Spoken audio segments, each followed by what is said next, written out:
once again welcome back students of class 12 chapter 1 relation and function. इससे पहले वाली video में हमने डिस्कस किया था फंक्शन के टाइप। फंक्शन क्या था और फंक्शन के टाइप कौन कौन से थे। वन वन और इंजेक्टिव, सेकंड था हमारा ऑन टू और सरजेक्टिव, और तीसरा था हमारा one one and onto both अगर है तो हमने उसे बाइजेक्टिव फंक्शन का नाम दिया था। और इस पर हमने प्रॉब्लम्स जो थी वो भी हमने सॉल्व की थी। अब हमारा यहाँ पर नया टॉपिक जो स्टार्ट होने वाला है वो है composite function. Composite function, composition of function. We have defined f such that a tends to b and g such that b tends to b, b2 function. मतलब हमारे पास दो फंक्शन है। हम यहाँ पर दो फंक्शंस को लेके चल रहे हैं। पहला है हमारा f a टू b में, और दूसरा है g b से c में, b टू c में। दो फंक्शन है, फंक्शन एक f है और एक g है। देन GOF, इसको गॉफ नहीं पढ़ेंगे, इसको गॉफ नहीं पढ़ेंगे, क्लियरली समझ लीजिए। GOF का मतलब है G operand on F, G operand on F, not gof. G operand on F such that A tends to C, A tends to C। यह ध्यान रखना, पहला फंक्शन क्या था हमारा, A से B में था, A टू B में था, और दूसरा क्या था, B से C में था। लेकिन GOF, G हमारा ऑपरेंड हो रहा है, किस पर हो रहा है, G हमारा F पर ऑपरेंड हो रहा है, और वो किस में जाएगा, A टू C में। Defined as gof, not gof. G operand on F bracket X, X मैंने इसलिए लिखा है फंक्शन ऑफ X होगा, तो X इसको हम रिटन डाउन कैसे लिखेंगे, G within bracket F X bracket close.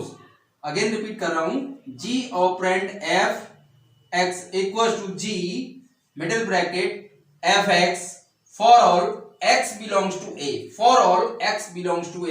अब इस G ऑपरेंड ऑफ में आप देखो यहां पर लास्ट में लिखा है for all X belongs to A, A पर फोकस किया गया है। दैट मींस इसमें लास्ट में जो फंक्शन आ रहा है, जैसे G ऑपरेंड ऑन F लिखा है तो F वाले जो वैल्यूज होंगी वही हम लेंगे।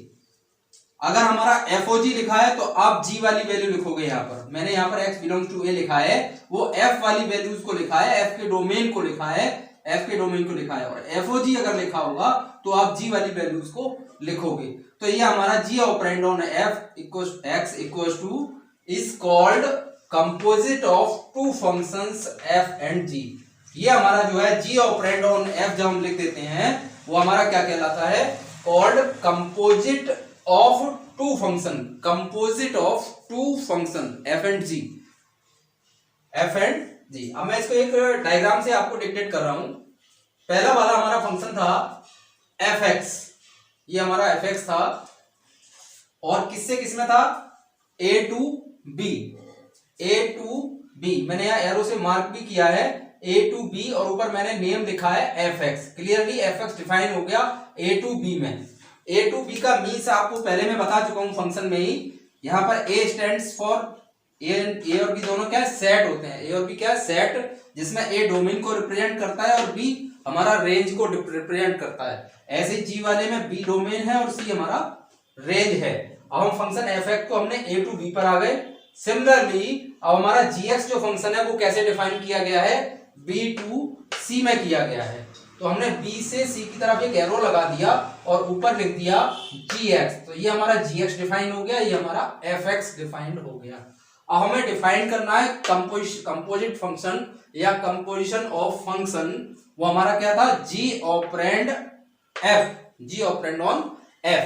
तो मैंने यहां लिखा है g bracket fx means g operand on f x। अब इसमें हमें क्या करना होगा, a से b में हम गए fx के लिए, और b से c में गए किसमें, gx के लिए। तो हम a से c पर डायरेक्ट जाएंगे। अब हम a से c पर डायरेक्ट जाएंगे तो उसको हमने नेम देंगे GOF। ध्यान रखें कहां से कहां जा रहे हैं हम, a से c पर, मतलब g पे पहुंच रहे हैं आप, g पे पहुंच रहे हैं तो g पहले लिखना है। जहां पे आप पहुंचोगे वो डेस्टिनेशन पहले आएगा, GFX means G operand on FX। तो कंपोजिट फंक्शंस की डेफिनेशन क्लियर हो गई, कंपोजिशन फंक्शन समझ में आ गया। इसमें दो हमारे फंक्शन होंगे और उनको जब कंबाइन कर दिया जाता है वो हमारा कंपोजिट ऑफ टू फंक्शन होते हैं। तो इस पर बेसिक प्रॉब्लम मैंने लिखी है यहाँ पर, F X equal to X plus A. एक फंक्शन है एफ एक्स, उसकी वैल्यू एक्स प्लस ए है, और वो डिफाइंड कैसे है, as defined F such that R tends to R. ये डिफाइंड है, मतलब उसकी डोमेन भी रियल नंबर है और रेंज भी रियल नंबर है। नेक्स्ट दूसरा हमारा फंक्शन है जो डिफाइन किया गया है जी एक्स से, और उसकी वैल्यू है X cube plus B, X cube plus B, और वो भी डिफाइन किया गया है G such that R tends to R, G such that R tends to R. मतलब यहां पर भी डोमेन और रेंज दोनों ही रियल नंबर हैं। किसी भी फंक्शन को डिफाइन करने के लिए हमें डोमेन और रेंज भी डिफाइन करना होता है, और उसका फंक्शन की जो रिलेशन है, जो वैल्यू है, वो भी लिखनी होती है, तभी वो फंक्शन क्लियर करके रिप्रेजेंट किया जाता है। अब यहाँ पर आपको फाइंड क्या करना है, फंक्शन तो दोनों हमारे क्लियर हो गए जो गिवन है, एक एफ एक्स गिवन है और एक जी एक्स गिवन है। फाइंड आउट आपको जो करना है, F operand on G, G operand on F, comma F operand on F and G operand on G. ये मैं पहले ही बता चुका हूं, आप इसको गॉफ या गॉग नहीं पढ़ोगे, सिमिलरली क्या पढ़ोगे, F operand on G, G operand on F, F operand of F and G operand on G. F O G clear है, इसके आगे कुछ नहीं लिखा है, दैट मीन्स एक्स। इसको पढ़ेंगे F operand on G, means F पहले आएगा और विद इन ब्रैकेट में आप क्या लिखोगे, जी एक्स। एफ ऑपरेट किया जा रहा है किस पर, G X, F operand on G X equals to F, you put the value of G X, G X की वैल्यू हमारे पास क्या है, एक्स क्यूब प्लस बी, यहां पुट कर दी एक्स क्यूब प्लस बी। अब आपको फाइंड आउट करना है F X cube plus B की वैल्यू, उसके लिए आपको टारगेट करना होगा किसको, एफ एक्स को।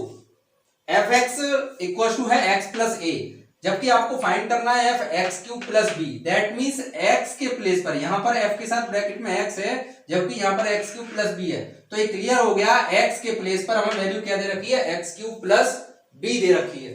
तो आप यहां पर पुट कर दीजिए एक्स के प्लेस पर, अब ये एफ नहीं लिखेंगे, सिंपली एक्स के प्लेस पर वैल्यू रखेंगे X cube plus B plus A.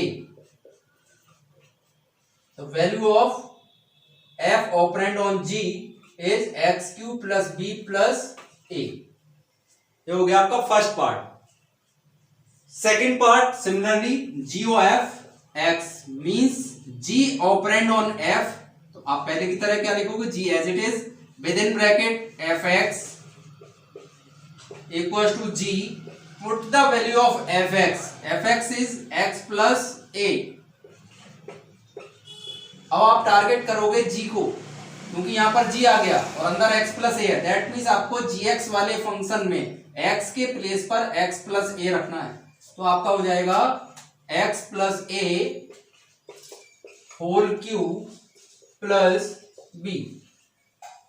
And the next part आपका आता है F O F X means F operand on F, F of F X, F of F X. जैसे हमने जी operand of F को लिखा है जी, फिर ब्रैकेट में एफ एक्स लिखा है, ऐसे ही एफ ओ एफ का मीन्स हो गया F operand on F X equal to F again value, put the value of F X is X plus A.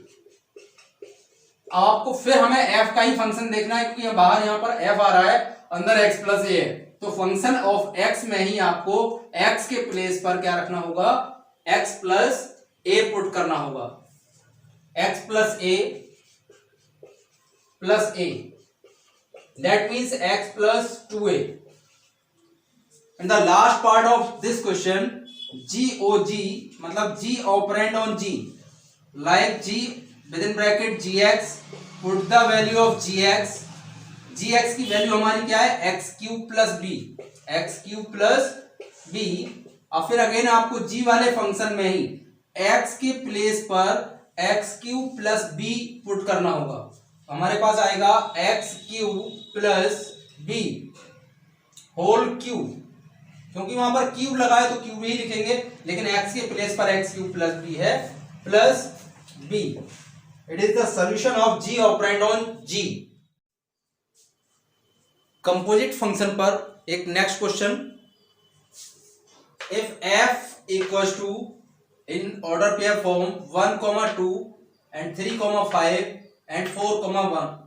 It is the function f and the function g defined as 2,3, 5,1, 1,3. ये already आपको given है. Find out the range of F and G. F और G की आपको range बतानी है. Also write F O G मतलब F operand on G comma G O F मतलब G operand on F as set of order pair. Means आपको दो function given है, एक एफ है एक जी है, दोनों की ही आपको डोमेन बतानी है और दोनों की ही आपको रेंज बतानी है. इसके साथ साथ F operand on G and G operand on F दोनों को ही सॉल्व करके उसको ऑर्डर पेयर की फॉर्म में राइट डाउन करना है. तो सबसे पहले हम लिखते हैं domain of F. Domain of F, ये मैं पहले भी आपको डिक्टेट कर चुका हूं कि डोमेन हमेशा जो होता है वो ऑर्डर पेयर का फर्स्ट एलिमेंट होता है. ऑर्डर पेयर का फर्स्ट एलिमेंट. और रेंज हमारा क्या होता है? ऑर्डर पेयर का सेकंड एलिमेंट. तो हम एफ की जब डोमेन चाहिए तो आप एफ के ही किसको देखोगे? फर्स्ट एलिमेंट को आप देखोगे. किसके? एफ के फर्स्ट एलिमेंट को. एफ का फर्स्ट एलिमेंट है 1, 3 एंड 4. तो आपका डोमेन हो गया 1, 3, 4 and the range second element 2, 5, 1, 2, 5, 1. ये आपकी डोमेन एंड रेंज हो गई किसकी? एफ की. And second function G. Domain of G के लिए आप जी वाला फंक्शन देखोगे, उसमें फर्स्ट एलिमेंट आपके कौन कौन से हैं? 2, 5 and 1. The domain of G 2, 5, 1 and the range of G, that means second element of order pair. Second element is 3, 1, only 3, 1 क्योंकि 3 यहां पर आ रहा है लेकिन हम इसको दोबारा से डिक्टेट नहीं करेंगे. तो डोमेन और रेंज दोनों क्लियर हो गई आपकी. फंक्शन एफ की और जी की डोमेन और रेंज. एक आंसर तो आपका ये हो गया. अब सेकंड आंसर के लिए सबसे पहले हम लेके चल रहे हैं G operand on F. G operand on F. G operand of F के लिए मैंने लिखा है जी ऑफ एफ एक्स. अभी भी बताया था इसको कैसे लिखते हैं. G within bracket F X. अब गॉफ के जी ऑपरेंड ऑन एफ के लिए आपको फाइंड आउट करना होगा इनकी वैल्यूज के लिए. वैल्यूज हम यहाँ पर कौन सी लेंगे? क्वेश्चन ये राज होता है कि हम यहाँ पर वैल्यूज कौन सी लेंगे जी ऑपरेंड ऑन एफ में. तो मैंने पहले भी बताया था कि जो लास्ट में लिखा है आप उसकी डोमेन लोगे, उसकी डोमेन. अब यहां पर लास्ट में आ रहा है F. That means you use the value of F of domain, यानी डोमेन वाली वैल्यू आपको यहां पर लिखनी होंगी. मतलब जी ऑपरेंड ऑन एफ जो लिखा जाएगा वो किस पर लिखा जाएगा? 1 पर लिखा जाएगा, फिर 3 पर लिखा जाएगा और फिर 4 पर लिखा जाएगा. तो हम पहले जी ऑपरेंड ऑन एफ 1 पे फाइंड आउट करते हैं. जी और एफ एक्स के प्लेस पर 1. अब इसका आंसर हमें कैसे मिलेगा? जी ऑपरेंड ऑन F1 तो लिख लिया. इससे पहले वाले क्वेश्चन में तो फंक्शन था. अब हमारे यहाँ फंक्शन नहीं है, फंक्शन एक ऑर्डर पेयर की फॉर्म में दे रखा है. तो हम क्या करेंगे? F1 का मीन्स है आप ये चेक करो F वाले फंक्शन में कि 1 पर 1 की वैल्यू क्या है. मतलब 1 अगर हमारा डोमेन है तो 1 से हमें क्या मिल रहा है या 1 किससे रिलेट है. तो आप देखो F वाले फंक्शन में 1 किससे रिलेट हो रहा है? 2 से. 1 2 से रिलेट हो रहा है. दैट मीन्स हम यहां पर जी लिखेंगे और F1 की वैल्यू क्या लिखेंगे? 2. F1 equals to 2. यहां तक क्लियर हो गया. अब हम बात करते हैं G2 की. G2 के लिए आपको टारगेट करना होगा G वाले फंक्शन को. G वाले फंक्शन में आपको देखना है 2 किससे रिलेट हो रहा है. G वाले फंक्शन में 2 रिलेट हो रहा है 3 से. तो हम यहां पर राइट डाउन करेंगे 3. It is the value of G of F1 equals to 3. And the next G of operand on F3 equals to पहले की तरह F3. The value of F3 आप F वाले फंक्शन में देखो. F3 मतलब 3 रखने पर हमें क्या मिला है? 5. तो आप यहाँ पर 5 लिखेंगे. G5 के लिए आप कहा जाओगे? G वाले फंक्शन में 5 पर आपको क्या मिल रहा है? 1. That is the 1. And G operand on F4 equals to G F4 अब F4 मीन्स हो गया 4 किसके साथ अटैच है F वाले में 1 के साथ, तो हम यहाँ पे 1 लिखेंगे। और 1 किसके साथ अटैच है G वाले फंक्शन में 3 के साथ, तो यहाँ पर आ गया 3। तो फाइनली जी और एफ के जो ऑर्डर पेयर्स हैं वो हमें मिल गए। कौन कौन से मिले? पहला मिला आपको 1 आपने लिया था और मिला आपको क्या 3, तो 1,3। एंड सेकेंड आपको मिला 3,1 and 4,3। It is the G operand on F in order pair, जैसा कि क्वेश्चन में पूछा गया था। अब इसको और डिक्टेट करते हैं with the help of arrow diagram. Arrow diagram में हमने सबसे पहले लिखा है domain of F. Domain of F, F की डोमेन हमारी क्या थी 1, 3, 4। ये मैं पहले ही बता चुका हूं कि हम एफ की डोमेन क्यों ले रहे हैं, क्योंकि आप जी और एफ फाइंड आउट कर रहे हो तो आपका टारगेट एफ पे होना चाहिए। So that's why we write the domain of F in 1, 3, 4। अब 1 रखने पर एफ वाले फंक्शन में 1 रखने पर क्या वैल्यू गिवन है, आप ये क्वेश्चन में देखो। 1 रखने पर 2 गिवन है, तो हमने 2 लिख दिया और उस पर एरो लगा दिया। एंड सेकेंड इज 3 पर क्या है 5 लगा दिया। एंड 4 पे क्या है 1 एरो से हमने शो कर दिया। ये हमारा हो गया एफ वाला फंक्शन। अब इसी के आगे हम जी वाले फंक्शन को इसमें अटैच करते हैं। जी वाले फंक्शन में हम क्या करेंगे, जी वाले फंक्शन की आप डोमेन देखो क्या है। ये वाली डोमेन किसकी थी, एफ वाले फंक्शन की। अब हम ये वाली जो थी एफ वाली की रेंज थी, बट यही रेंज जो है, ये वाली जो रेंज है आपकी एफ के लिए जो रेंज है वही जी के लिए डोमेन का वर्क कर रही है। जो एफ की रेंज है वही डोमेन ऑफ जी है 251। क्लियर? अब 251 को आप इसी से दूसरा फंक्शन जी अटैच करो। देखो 2 रखने पर आपको क्या मिल रहा है 3 मिल रहा है, तो हमने 2 को अटैच कर दिया 3 से, और 5 को अटैच कर दिया 1 से, और फिर 1 को अटैच कर दिया 3 से। क्लियर? तो ये हमारी रेंज हो गई, और यही एफ के लिए डोमेन का वर्क, जी के लिए डोमेन का वर्क करेगी, बट एफ के लिए रेंज का, और ये लास्ट वाली जी की रेंज भी है। तो फाइनली हमारा क्या होगा, जी ऑपरेंड ऑन एफ, ये डिफाइन हो गया। अब आप इसको देख सकते हो कि जो हमारी वैल्यूज यहाँ पर आई हैं क्या वो उससे मैच कर रही हैं। देखें 1 पे हमें क्या मिल रहा है 3, G O F, G operand on F में 1 पे हमें क्या मिल रहा है 3 मिल रहा है, 1,3। देखो क्लियर है, 3 पे क्या मिल रहा है 1, ओके, और 4 पे क्या मिल रहा है, 4 पे भी हमें 3 मिल रहा है। क्यों मिल रहा है, क्योंकि 4 से हम 1 पे आ रहे हैं, 1 से किस पे जा रहे हैं, फाइनली 3 पर जा रहे हैं। तो 4 हमारा किस पे जा रहा है, 3 पे जा रहा है। क्लियर? तो ये क्वेश्चन आपका क्लियर हो गया। नेक्स्ट पार्ट आता है F O G, F operand on G. मैंने जैसे पहले बताया था, आप टारगेट किसको रखोगे, जो लास्ट में लिखा है। लास्ट में क्या लिखा है जी, तो यहाँ पर जो वैल्यूज यूज होंगी वो जी का डोमेन यूज होंगी, और जी का डोमेन हमारा क्या है 251। So that's why we can write 251, यानी एफ ऑपरेंड ऑन जी जो आप फाइंड आउट करोगे वो 2 पे फाइंड आउट करोगे, 5 पे फाइंड आउट करोगे, और 1 पे फाइंड आउट करोगे। तो पहले हम ले रहे हैं F operand on G, that means F G, और ब्रैकेट में आएगा आपका 2। एफ जी 2 मीन्स आप जी वाले फंक्शन में सर्च आउट करो कि 2 रखने पर आपको क्या मिला है 3, वो हमने लिख लिया यहाँ पर 3। फिर F3 मीन्स फंक्शन एफ वाले को आप देखोगे 3 पर कितना मिल रहा है 5। तो value of F operand on G 2 equals to 5। Next F operand G 5 आपको चाहिए, तो एफ एज इट इज लिखो जी 5। अब जी वाले फंक्शन में सर्च आउट करो कि जी वाले फंक्शन में 5 पर कितनी वैल्यू आपको मिल रही है, 1 मिल रही है, तो हमने 1 लिख दिया। अब F1 के लिए आपको F वाले फंक्शन में जाना होगा, 1 पर कितना मिल रहा है 2। नेक्स्ट आपका आ गया F operand on G1, F G1।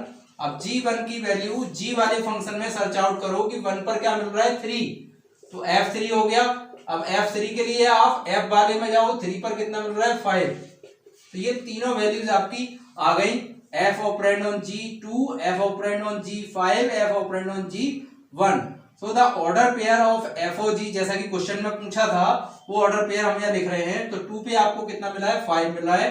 तो 2,5 एंड 5,2 एंड 1,5।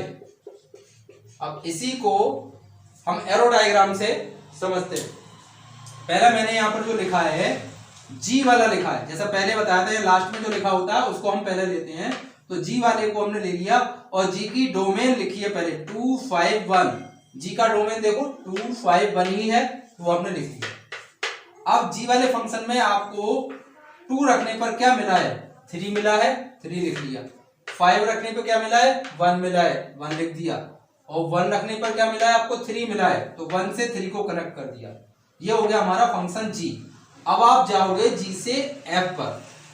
ये जी का डोमेन है, ये जी का रेंज है, ये जी का डोमेन है और ये जी का रेंज भी है, but range of G, but तो ये हमारा आ गया रेंज ऑफ जी। अब हम इसमें ये देखेंगे 3 और 1 जो हमें मिला है। अब हम फंक्शन एफ में सर्च आउट करेंगे कि आपको 3 रखने पर क्या वैल्यू को दे रहा है। तो 3 पर आपको क्या दे रहा है, एफ में 5 दे रहा है। सो हमने 5 लिख लिया और 3 को 5 से कनेक्ट कर दिया।